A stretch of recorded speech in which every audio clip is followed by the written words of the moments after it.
Sa ngalan ng Ama at ng Anak at ng Espiritu Santo, Amen. ang pagpapala ng ating Panginoon Kristo, ang pag-ibig ng Diyos Ama at ang pakikipagkaisa ng Espiritu Santo naway sumainyong lahat. At sumaiyo rin. Mga kapatid, aminin po natin ating makasalanan upang tayo maging marapat gumanap sa banal na pagdiriwang.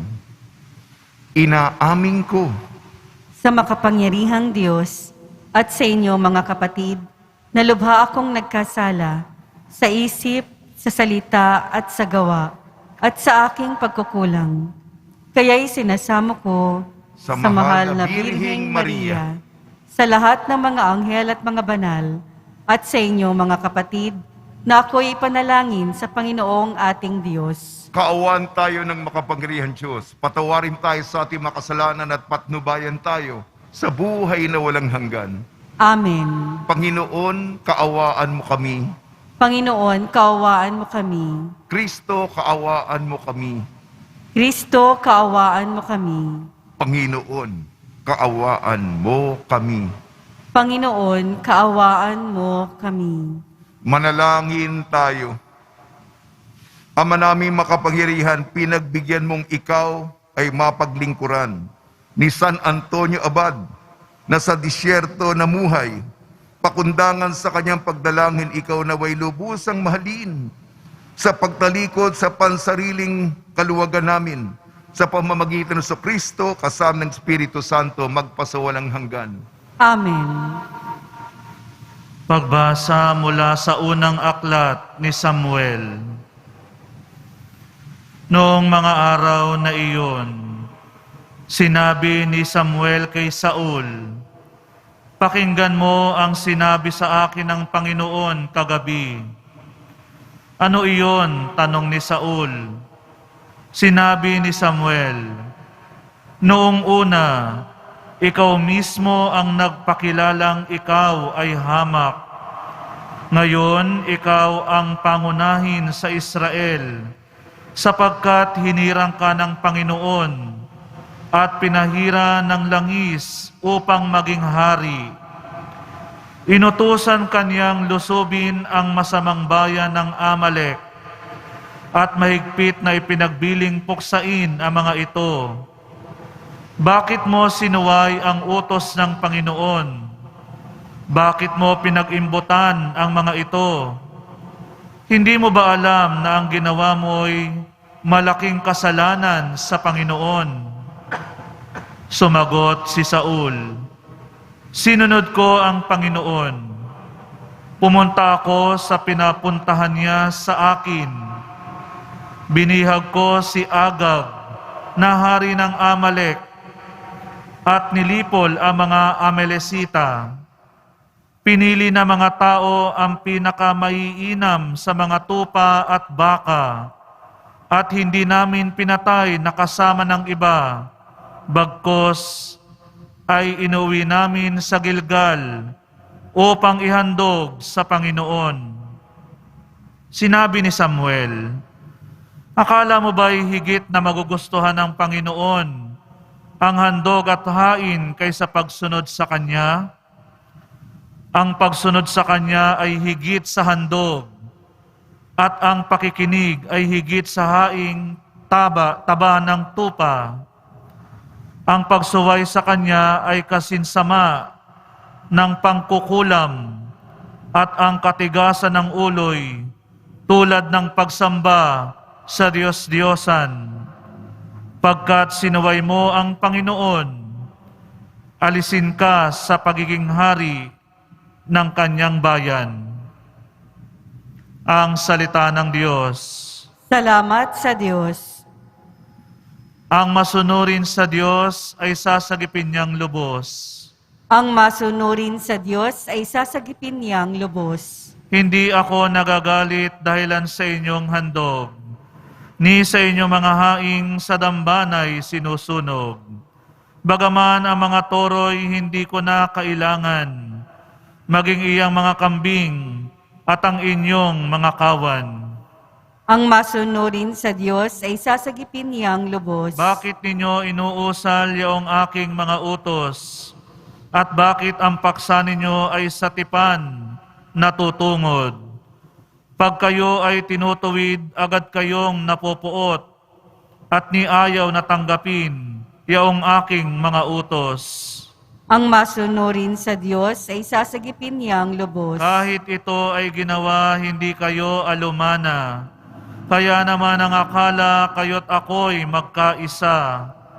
Ngunit ngayon, panahon ng kayo'y aking pagwikaan, upang inyong maunawa ang ginawang kamalian. Ang parangal na nais ko nasa aki ihahain, ay handog ng pasalamat, pagpupuring walang maliw. Akin namang ililigtas ang lahat na masunurin. Ang masunurin sa Diyos ay sasagipin niyang lubos.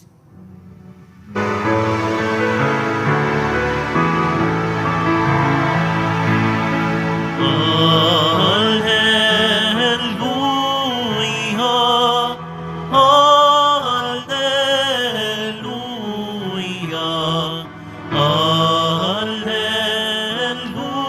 hallelujah, hallelujah.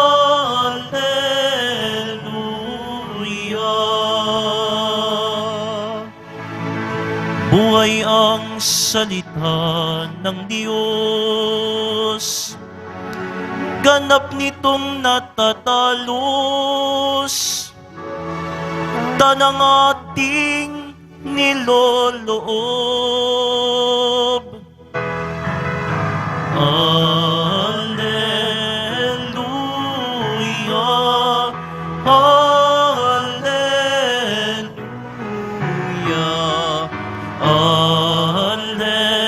hallelujah, hallelujah.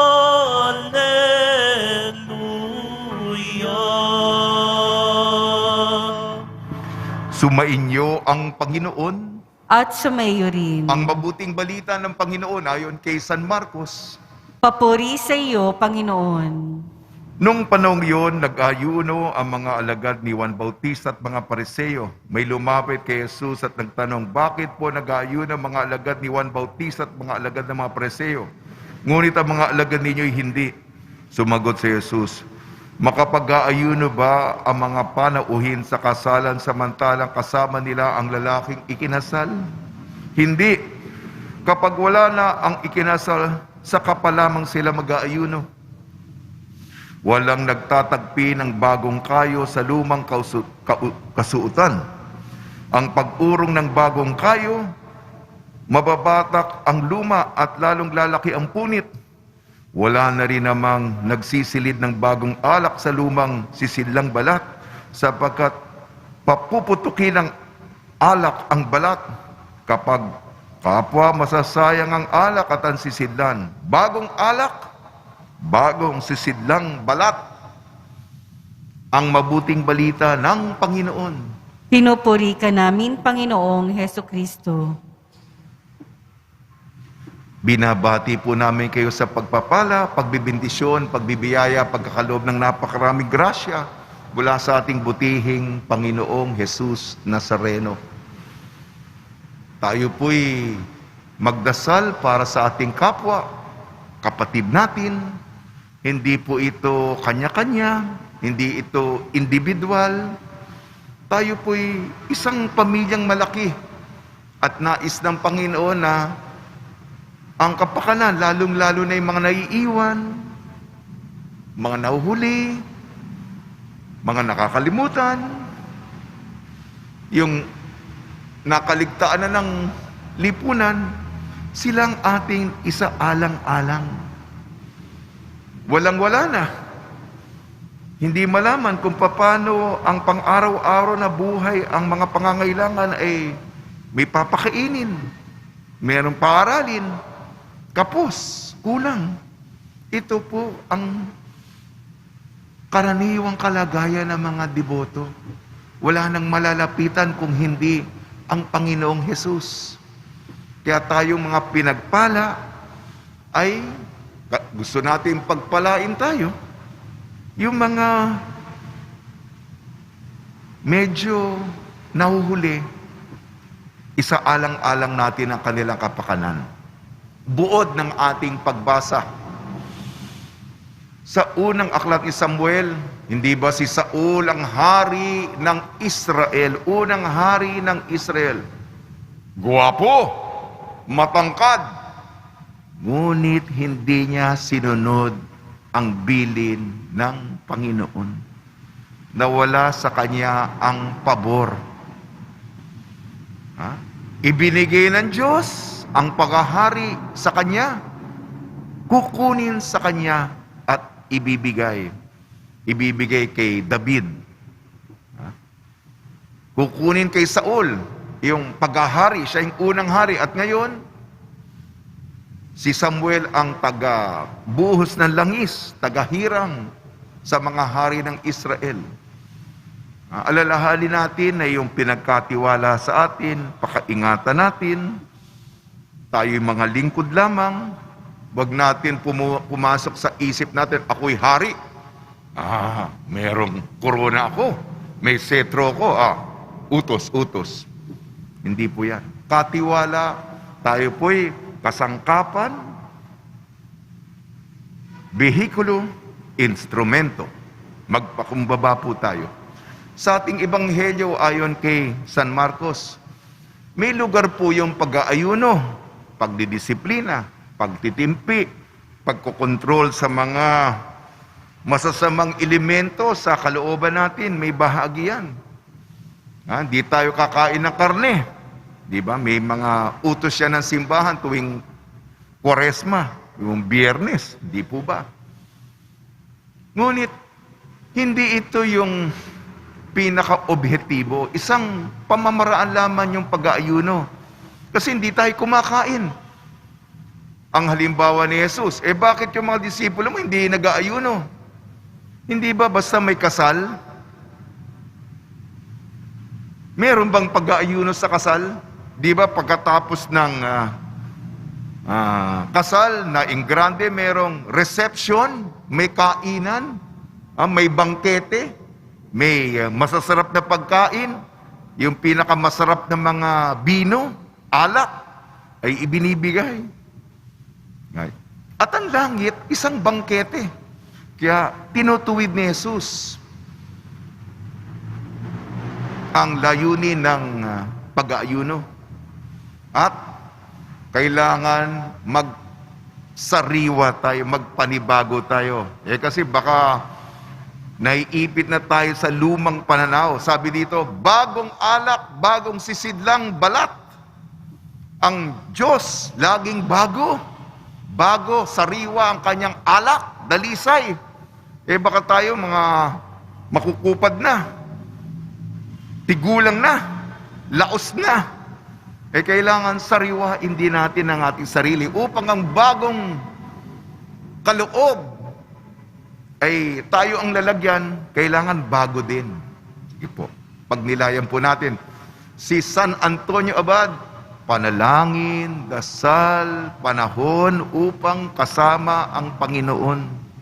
Ipagdasal natin ang mga kaluluwa sa purgatorio, ipagdasal natin ang pamilya, ipagdasal natin ang mga may sakit. Yan, magdasal tayo, panahon. Meron tayong itatabing panahon para sa Kanya. Ito yung katulad ng mga nag-iibigan. Hindi ba may panahon sila para sa isa't isa?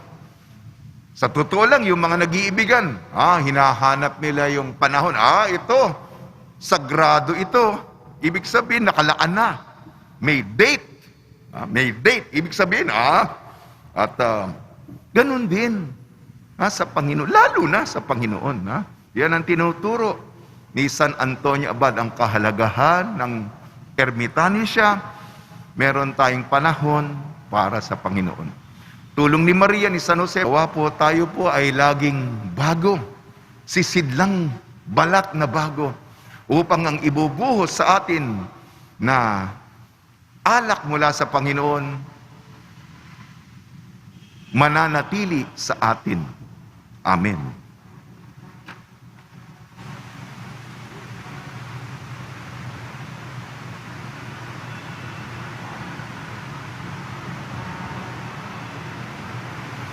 Minamahal ko mga kapatid, manalangin tayo sa Diyos Ama upang mailapit niya tayo sa pinahalagahan ng Ebanghelyo upang mapanibago ang simbahan at ang sandaigdigan. Tugon po natin, Panginoon ng banal na piging, panibaguhin mo kami. Panginoon ng banal na piking, panibaguhin mo kami. Ang simbahan, ang bayan ng Diyos, at ang mga pinunong lingkod nito, naway sundin ang udyok ng Espiritu Santo na ipahayag ang mensahe ng Ebanghelyo. Manalangin tayo. Panginoon ng banal na piging, panibaguhin mo kami. Sa mga pinagkalooban ng tungkuling pangangasiwa, paggawa ng batas, at paghuhukom sa lipunan, naway lagi nilang ilagay ang pangkalahatang kabutihan ng tao. Manalangin tayo. Panginoon ng banal na piging, panibaguhin mo kami. Tayong lahat naway maging bukas ang mga puso sa mapagligtas sa kapangyarihan ng Diyos kay Kristo, sapagkat higit na mahalaga ito sa alinmang sinaunang relihiyosong kaugalian. Manalangin tayo. Panginoon ng banal na piging, panibaguhin mo kami. Tayong lahat naway maging mga daan ng mapagmahal na pag-aaruga ng Panginoon sa mga may karamdaman, sa pamamagitan ng ating pagbibigay ng kalinga at malasakit. Manalangin tayo. Panginoon ng banal na piging, panibaguhin mo kami.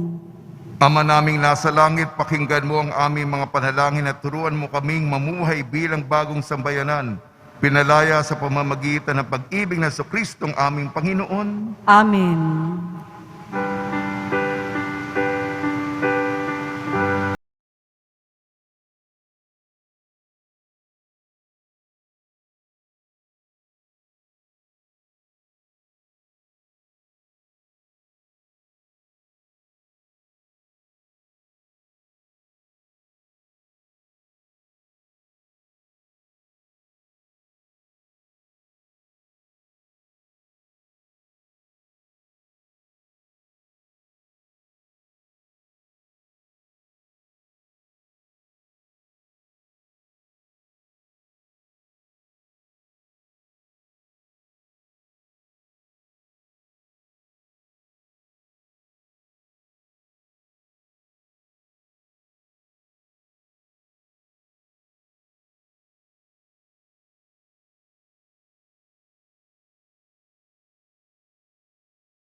Narito, O Ama, alak at tinapay,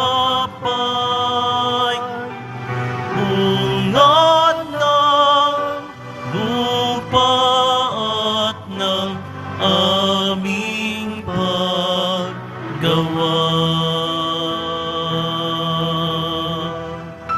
Manalangin kayo mga kapatid upang ang ating paghahain ay kalugdan ng Diyos amang makapangyarihan.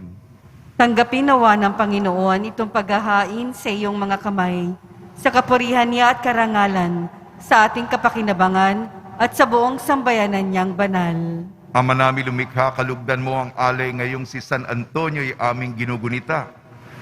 Huwag nawa kaming mahadlagan ng anumang makalupa sa pagkamit namin ng kayamanang pinakadakila na tanglaw ikaw lamang sa pamamagitan sa Kristo, kasama ng Espiritu Santo magpasawalang hanggan. Amen. Sumainyo ang Panginoon. At sumayo rin. Itaas sa Diyos ang iyong puso at diwa. Itinaas na namin sa Panginoon. Pasalamatan natin ang Panginoong ating Diyos. Marapat na siya ay pasalamatan. Ama naming makapangyarihan, tunay nga marapat na ikaw ay aming pasalamatan. Ikaw ay nagningning sa piling ng mga banal na ikinararangal mo sa kanilang kabutihan. Ibinigay mo silang huwara namin araw-araw at katuwang sa pagsamba sa iyong kamahalan. Sa pamamagitan ng anak mong si Jesucristo, kami naliligid ng mga banal na tao. Sila'y mga saksi ng mga pananalig sa iyo ay magaganap namin sa ikararangal mo. Kaya kaysa ng mga anghel na nagsisiawit ng papuri sa iyo ng walang humpay sa kalangitan, kami nagbubunyi sa iyong kadakilaan. Santo, Santo, Santo, Panginoong Diyos ng mga hukbo, napupuno ang langit at lupa ng kadakilaan mo, o sana sa kaitaasan. Pinagpala ang naparirito sa ngalan ng Panginoon o sana sa kaitaasan. Ama naming banal, ikaw ang bukal ng tanang kabanalan. Kaya sa pamamagitan ng Espiritu, gawin mong banal ang mga kaloob na ito upang para sa amin maging katawan at dugo ng aming Panginoong Jesucristo. Bago niya pinagtiis ang kusang loob na maging handog, hinawakan niya ang tinapay, pinasalamatan kanya, pinaghati-hati niya yon, iniabot sa kanyang malagad at sinabi, tanggapin ninyong lahat ito at kanin, itong aking katawan, niyahandog para sa inyo.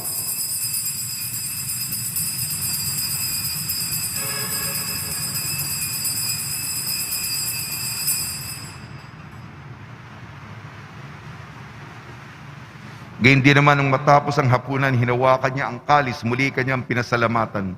Inibot niya ang kalis sa kanyang malagad at sinabi, tanggapin ninyong lahat ito at inumin. Itong kalis ng aking dugo, ng bago at walang hanggan tipan. Aking dugo ni bubuhos para sa inyo at para sa lahat, sa kapagpapatawad ng mga kasalanan. Gawin ninyo ito sa pag-alala sa akin.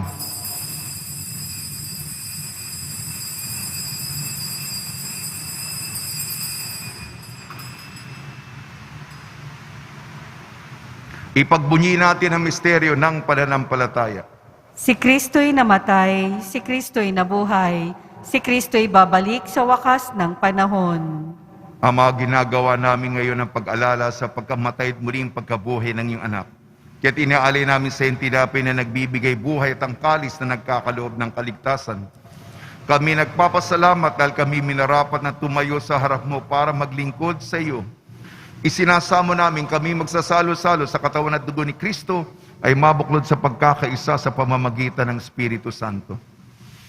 Amalingapi may simbahang laganap sa buong daigdig. Puspusin mo kami sa pag-ibig kaysa ni Francisco na aming Papa at ni Jose na aming Obispo at ng Tanang Kaparian. Alalahanin mo rin ang mga kapatid namin na himlay na may pag-asang sila'y muling mabubuhay. Gayon din ang lahat mapumanaw. Kaawan mo sila at patuloyin sa iyong kaliwanagan. Kaawan mo at pagdapating kaming lahat na makasal sa iyong buhay na walang wakas. Kaysa ng mahal na Birhing Maria na Ina ng Diyos, Nuestra Señora de la Buena Hora, ng kabiyak na puso niyang si San Jose kaysa ng mga apostol, San Antonio Abad, San Aloysius Gonzaga, San Sebastian, San Lazaro, San Roque, ni San Juan Bautista at ng lahat ng mabanal na namuhay dito sa daigdig ng kalugod-lugod sa iyo. May pagdiwang nawa namin ng pagpupuri sa ikararangal mo sa pamamagitan ng anak na aming Panginoong Heso Kristo.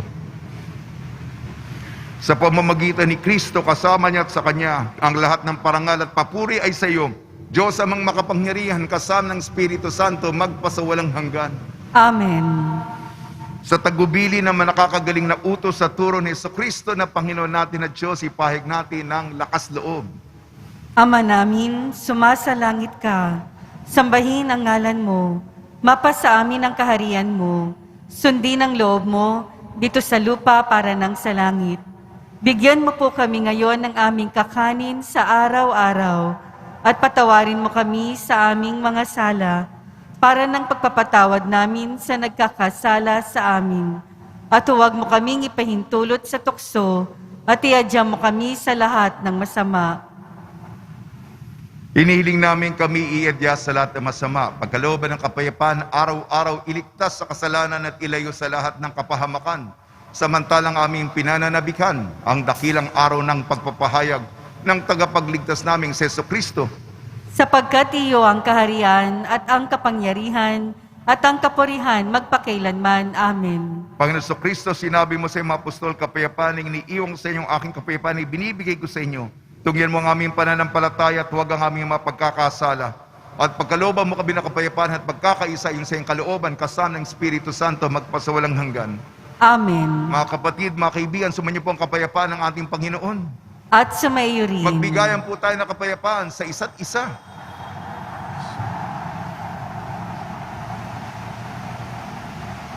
Kordero ng Diyos na nag-aalis ng mga kasalanan ng sanlibutan, maawa ka sa amin. Kordero ng Diyos na nag-aalis ng mga kasalanan ng sanlibutan, maawa ka sa amin. Kordero ng Diyos na nag-aalis ng mga kasalanan ng sanlibutan, ipagkaloob mo sa amin ang kapayapaan. Ito ang kordero ng Diyos, ito nag-aalis ng kasalanan ng sanlibutan, mapalad ang mga inayayahan sa kanyang piging. Panginoon, hindi ako karapat-dapat na magpatuloy sa iyo, ngunit sa isang salita mo lamang ay gagaling na ako.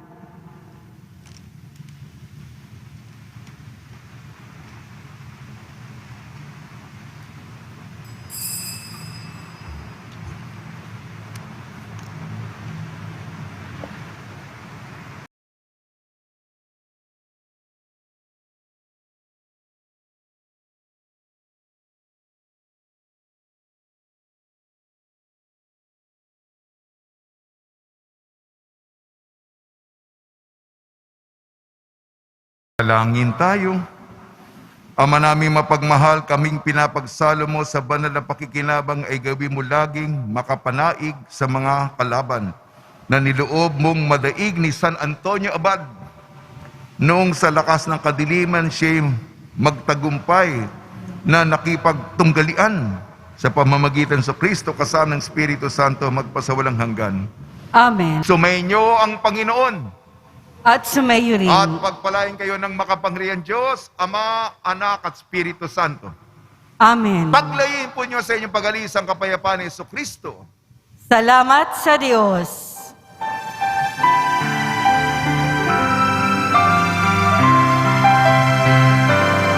Nuestro Padre Jesus Nazareno, sinasamba ka namin, pinipinto ka namin, aral mo ang aming buhay at kaligtasan. Nuestro Padre Jesus Nazareno, iligtas mo kami sa kasalanan. Ang krus mong kinamatayan ay sagisag ng aming kaligtasan. Nuestro Padre Jesus Nazareno, dinarangal ka namin. Nuestro Padre Jesus Nazareno, nilulwalhati ka namin. Nuestro Padre Jesus Nazareno, dinarangal ka namin. Nuestro Padre Jesus Nazareno, nilulwalhati ka namin.